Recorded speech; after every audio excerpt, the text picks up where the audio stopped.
Alléluia. Dans l'église, il y a des maris. Si tu es mari, dis Amen. Il dit Marie a choisi la bonne part.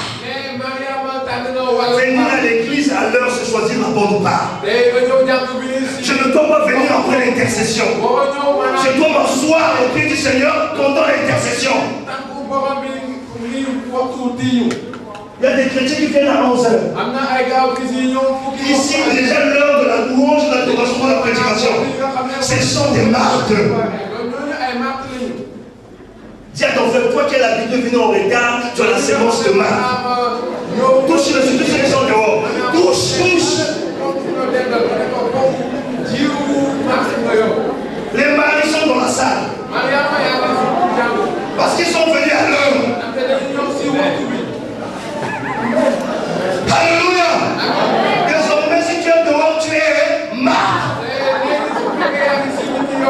Il faut qu'il y ait la course. Avant 10h10, tu es là. Les marques viennent toujours en retard. Parce que la nuit, ils sont en boîte. Ils sont au Facebook. Il peut se lever à 10h40. Le temps de se laver, c'est à 11h qu'il vient à l'église. Martège.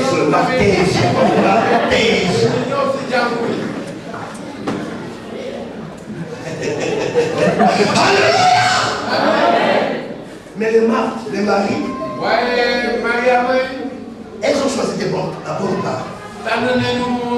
Parce que la nuit, ils ne gâchent pas leur temps. Le temps est précieux pour Dieu. Parce que chaque chose a son temps. Il y a un temps pour Facebook. Mais il y a un temps pour le Seigneur. Et parmi tous ces temps, le temps qui est meilleur, c'est le temps avec le Seigneur. Est-ce que je parle à quelqu'un ce matin? C'est le temps avec le Seigneur. Vous avez des chrétiens qui font une semaine sans jeûner. Ce mois de juin qui a jeûné, vous allez voir d'autres mois où regardez l'église. D'autres mois, ils veulent pour mentir, même dans la maison. Alléluia. Un chrétien, même dans le monde, tu dois avoir une veille de prière pour Dieu. C'est ça être dans sa proximité. De minuit à 6h, tu es là. Je peux venir dans sa présence. Je ne viens pas pour le sauveur, mais je viens élever mon Seigneur. Alléluia. Je peux venir dans sa présence. Je vais seulement l'adorer. Je diminue. Je l'élève. Je reconnais ce qu'il est, ce qu'il a fait. Vous savez, aujourd'hui, des chrétiens d'aujourd'hui, c'est d'autres personnes qui entendent Dieu pour eux. Là-bas, il y a un frère, Dieu lui parle. Mais quand qu'est-ce que Dieu va te parler? Est-ce qu'il y a une catégorie de personnes que Dieu parle? Non.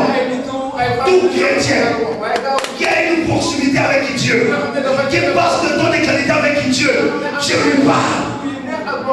Je n'étais pas pasteur avant que Dieu me parle. J'étais chrétien. Je passais mon temps avec Dieu. J'ai commencé à voir des anges entrer dans ma chambre, me communiquer le message de Dieu. J'étais pas pasteur. J'étais membre dans l'église. Mais je savais comment m'approcher du Seigneur. Ma préoccupation, ma priorité, c'était Dieu.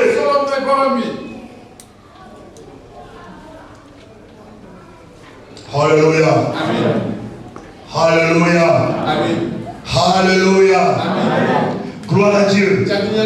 Qu'est-ce qu'on peut apprendre au pied du Seigneur? Qu'est-ce qu'on apprend au pied du Seigneur? Qu'est-ce qu'on apprend au pied du Seigneur? Les marques, ce sont aussi ceux qui viennent à l'église, ils sont cahiers. Parfois sans Bible. Au pied du Seigneur, quand on dit maître, on vient pour faire quoi? Être enseigné. On vient apprendre. Je viens avec mon cahier, je viens avec ma Bible. Parce que ce que le Seigneur va m'enseigner est plus important pour ma vie.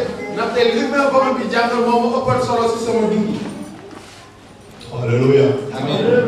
Qu'est-ce qu'on apprend au pied du Seigneur? Premièrement, on apprend au Seigneur le principe du royaume. Il nous apprend le principe du royaume. Comment marcher dans le royaume. Lorsque tu as accepté Jésus dans ta vie comme Seigneur Sauveur, il t'a pris du royaume de ténèbres et il t'a amené dans le royaume de lumière. Les chrétiens, ce sont ceux-là qui habitent dans le royaume. Et je ne peux pas habiter dans le royaume sans connaître le principe du royaume. Je ne peux pas émigrer au Sénégal sans connaître les règles du Sénégal. Je vais me retrouver en prison. Si je veux ma carte de séjour, il y a beaucoup de chrétiens qui n'ont pas la carte de séjour du royaume de Dieu.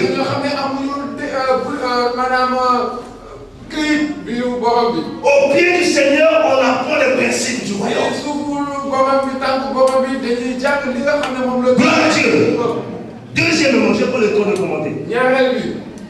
Deuxièmement, on apprend la nouvelle naissance. N'est-ce pas, Nicodème a pris la nouvelle naissance au pied du Seigneur, bien qu'il était maître de la loi. Il y a beaucoup de chrétiens qui ne sont pas nés de nouveau. Excusez-moi. Il y a beaucoup de gens qui viennent à l'église qui ne sont pas nés de nouveau. Mais celui qui convainc, Jésus, il va t'enseigner ton état d'âme. Tu as besoin de naître dans le royaume de Dieu.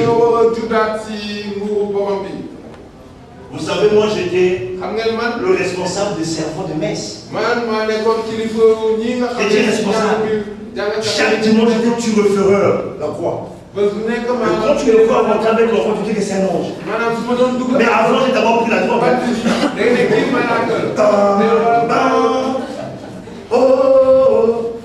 On la tête. On va oublier ça.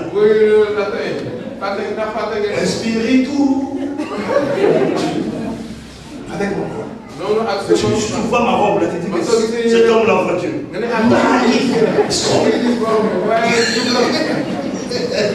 Alléluia. Amen. Avec la croix. Tu me vois là. Mais le samedi, j'étais en pâte. Le samedi, là, j'ai tapé beaucoup de filles là-bas. Après le culte, je vole l'argent des offrandes. Je repars en boîte du dimanche. Je vole la Sainte Seine, j'amène son bois. Les apparences sont. Il y a beaucoup de gens, quand tu vois son visage, tu peux dire vraiment si c'est un pareil.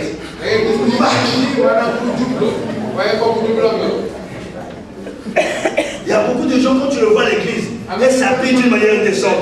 Croise-le à la cité. C'est la vérité.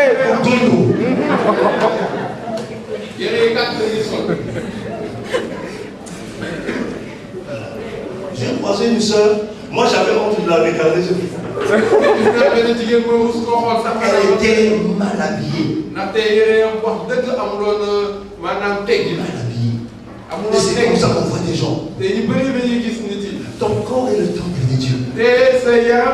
Ton corps n'est pas une poubelle.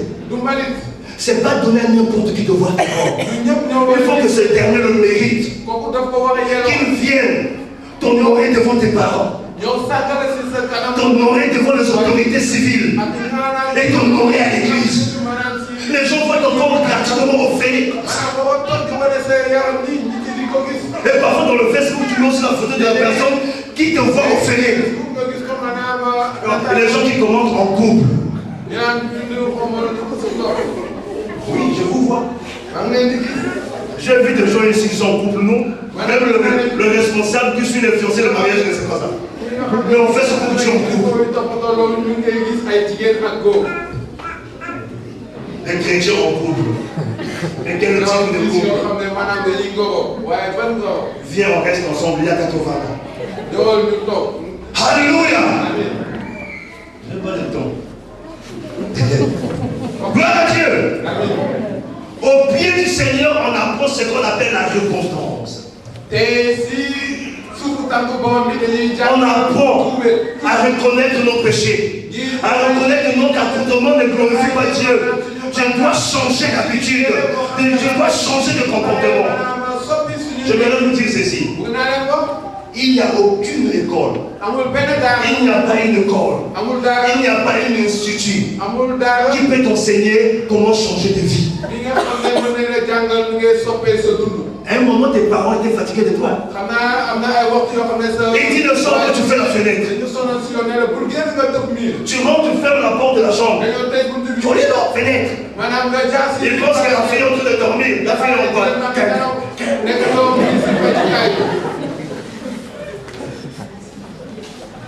Il y a des moments où tu es un voleur, n'est-ce pas? Est-ce que dans ton école, ton professeur t'a enseigné de laisser le vol? Non. Mais je connais une école. C'est la meilleure école.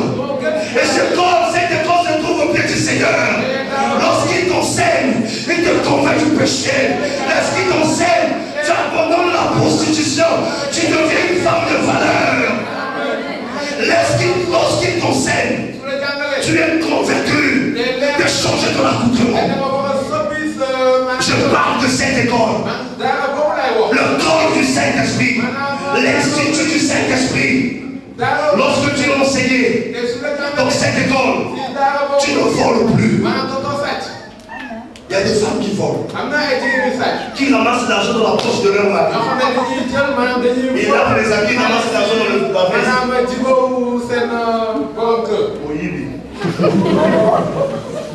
Tu voles. Alléluia. Dans cette école. Écoutez, moi, mon père avait regretté de m'avoir mis au monde. Et il m'a chassé. Parce que son école était limitée. Son éducation a été influencée dans la société. J'ai perdu de repères. J'ai commencé à prendre du chanvre. J'ai commencé à taper des gens. J'étais un chef des gangs. Un chef des gangs.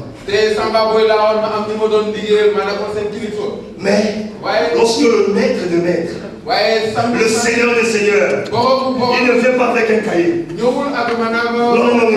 C'est pas dicté depuis le bureau. Mais ça vient du royaume. Elle vient avec les instructions du royaume. Les leçons du royaume. Et quand il t'enseigne, ceux qui t'ont connu ne vont plus te reconnaître. Quand tu es enseigné par lui à ses pieds, tu apprends ce qu'on appelle l'adoration. Comment adorer Dieu? Dis à ton frère, je vais t'enseigner par Dieu. Gloire à Dieu. Alléluia. Au pied du Seigneur, 4, on apprend ce que c'est le pardon. Vous savez, si le Seigneur ne t'enseigne pas le pardon, tu ne peux pas pardonner. Est-ce que c'est facile à pardonner? Non, c'est facile à pardonner. Il y a même des pasteurs, des chrétiens qui ne pardonnent pas. Qui ne veulent pas et ne répondent pas le mal. Donc pardon, pour eux. Ils sont dans la loi de Moïse. Mais quand tu es au pied du Seigneur, il va te faire comprendre. Le pardon, c'est la clé qui libère. Les gens qui t'ont fait du tort, parce que tu es enseigné par le Seigneur, tu auras cette facilité de les pardonner. Et tu auras aussi la facilité d'accepter le pardon. Ça se passe au pied du Seigneur. Si tu as du mal à pardonner, va au pied du Seigneur. Dis Seigneur, enseigne-moi ce que c'est le pardon. Et je t'assure, tu pardonneras tes ennemis. Gloire à Dieu. Au pied du Seigneur, on apprend ce que c'est l'amour. Tu ne peux pas aimer sans Dieu. Raison pour laquelle on nous parle de trois types d'amour. L'amour philo et l'amour Eros et l'amour agapéo. Et parmi ces trois amours, l'amour de Dieu se trouve où? Souvent ce que nous pratiquons, ce n'est pas l'amour agapéo. Ce n'est pas l'amour qu'on appelle agapé. C'est pas ça. C'est au pied du Seigneur que tu dois apprendre à aimer ton prochain. Malgré du tort qu'il te fait, malgré qu'il parle mal de toi, tu l'aimes. Malgré tes critiques, tu l'aimes. Et toi-même, tu te poserais la question de comment je fais pour l'aimer. Parce que tu as été enseigné au pied du Seigneur.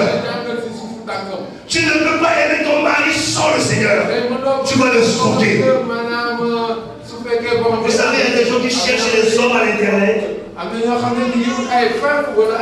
y a des gens qui cherchent des femmes à l'internet. C'est pas l'amour, frère. C'est intérêt. Parce qu'en France, aux États-Unis, si on se marie, je suis de nationalité. Regardez des calculs impurs. J'ai rencontré un frère qui est venu me voir. Il me dit, pasteur, j'ai une bonne nouvelle à t'annoncer. J'ai failli dire amen, j'ai dit non. Il dit, vas-y. Il me dit, ah, pasteur, ton fils est heureux. Je ne savais pas si c'était mon fils. Il dit, ton fils est heureux. C'est pour la première fois que je suis que c'était mon fils. Il me dit, je n'ai pas fait l'informatique. Quand je suis arrivé à Dakar, j'ai commencé à me débrouiller avec l'internet et dans les recherches, j'ai trouvé une femme. Je dis à quel âge? 50 ans. Demande-lui avec quel âge je fais. 20 ans. Il me montre les photos, c'était une maman. Vous savez, on n'a pas le même corps que les blancs. Un Africain même à 50 ans, il est frère. À 50 ans, tu le vois, tu peux lui donner 35 ans. Mais donc, la maman dit déjà, oui, elle a déjà pris le coup du soleil de la ville. Je regarde. Je dis, c'est ta mère. Parce que l'amour n'a pas d'âge.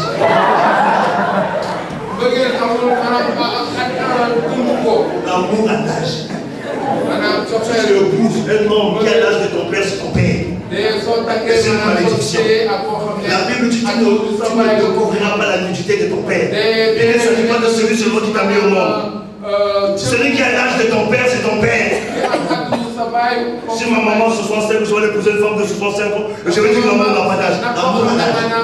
Et quand tu épouses un homme qui a 60 ans, toi tu as 30 ans, il y aura des décalages de vie dans leur bouffe. Donc parfois tu vas s'amuser. Lui n'a pas le temps, il a déjà compris. Alléluia! Il a déjà s'amusé avant toi. Il a dépassé ses temps. Et toi tu dis, chérie, dis-moi quand même. Je ne suis pas de ta génération. Quelqu'un de le pousser. Génération. Et des jeunes filles et puis les papas. Vous êtes là. Là, je préfère les papas. Parce que les papas sont posés. Le papa prend bien soin. Si ton papa n'a pas pris soin de toi, tu vas chercher un autre papa pour prendre soin de toi. Alléluia. Oui, parce que les papas, les choses de l'enfantillage là se chamaillent, c'est le mieux des papas. Je parle pas, je continue. Alléluia. Au pied du Seigneur, on apprend la foi. La Bible dit la foi vient de ce qu'on entend, au pied du Seigneur. On apprend la foi. Il y a beaucoup de chrétiens qui sont dans l'église qui n'ont pas de foi. Dès qu'ils ont un problème, ils communiquent. Et comme il n'a pas la foi, il va aller voir un féticheur. Au pied du Seigneur, on apprend la foi. Et nous ferme l'assurance de choses qu'on espère. Une démonstration de celles qu'on ne voit pas. On apprend ça au pied du Seigneur. Au pied du Seigneur, on apprend la justification. On apprend la sanctification. Où maintenant après le temps? On apprend la justification. On apprend la sanctification. On apprend la libéralité. Vous savez, il y a des gens qui ont du mal à donner, à partager. Il y a des gens, s'ils mangent, tu l'appelles, tu as la maison, il dit non. Je ne suis pas à la maison. Je serai à la maison dans 2 heures. Toi, tu vas finir sa nourriture. Et il y a des gens aussi, si tu arrives chez lui, ils mangent.